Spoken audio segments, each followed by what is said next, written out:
Hello everyone, my name is Javier Sepulveda, and along with Paulina we wrote this article called Autonomy as a Foreign Policy Objective Perspective from Europe and Latin America.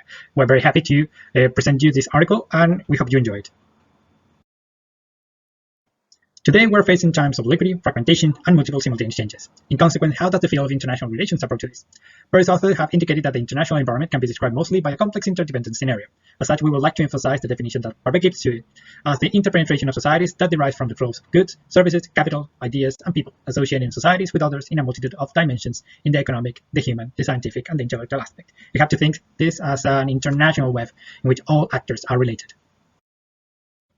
Therefore, what happens if we accept interdependence in the external environment? Well, it marks a profound change in the way power is used in foreign affairs. For example, it has given way to new soft power sectors, especially those related to the economic sector, the demonstration of values, or international prestige. As such, it becomes more important this factor in case of new events that are neither national nor regional, but global. And for example, we can thought about climate change, about international crises, international wars that are happening right now. So for understanding first autonomy, we have to look out for the contemporary scenario. And to make a summary about this, we have to understand that since 2008, there has been an open struggle for international influence. And as such, new actors appear in the international field, as well as the United States is not anymore the hegemon in international affairs. As such, since the pivot to Asia foreign policy aimed by the Obama administration and the eruption of the Trump administration, the United States and China are walking now into a very tensional relationship between them. And that is marking the international scenario as well. But the relationship between the United States and China cannot be described as a new Cold War. Instead, we think that it's a more cooperative rivalry scenario instead of an adversarial one. In this sense, there will be areas where there will be an intense competition between both actors, but at the same time, there will be other instances where cooperation will be required to face challenges that the actor alone cannot counteract, for example, climate change or international crisis. So, to this new international dynamic, which guideline is the most appropriate? And in both shores of the Atlantic, the word autonomy appeared, and it's being used right now in foreign policy agendas. First, we have to look upon the case of Europe. In this case, the first approach to an idea of autonomy happened in post-war Europe, specifically within NATO circles and the European integration process. However, we'll have to wait for the fall of the Berlin Wall to see how this idea of European autonomy reemerged, especially in the Declaration of San Malo in 1998. However, we have to wait until 2013, Brexit, and in 2017 to see a proper definition of it. And we can see as the ability to act and cooperate with international and regional partners whenever possible, while being able to operate autonomously when and where necessary.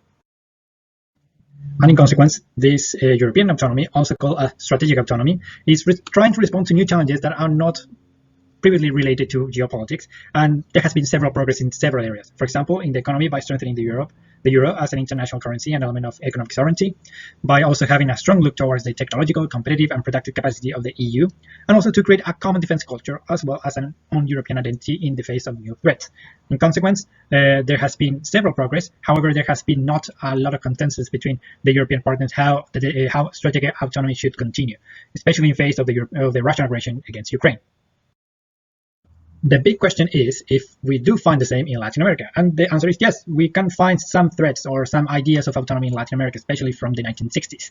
In consequence, we can find first the heterodox autonomy set by Juan Carlos Puig and Angelo Joagaribe, in which for Joagaribe, autonomy is the margin of self-determination in domestic affairs and the capacity for independent international action.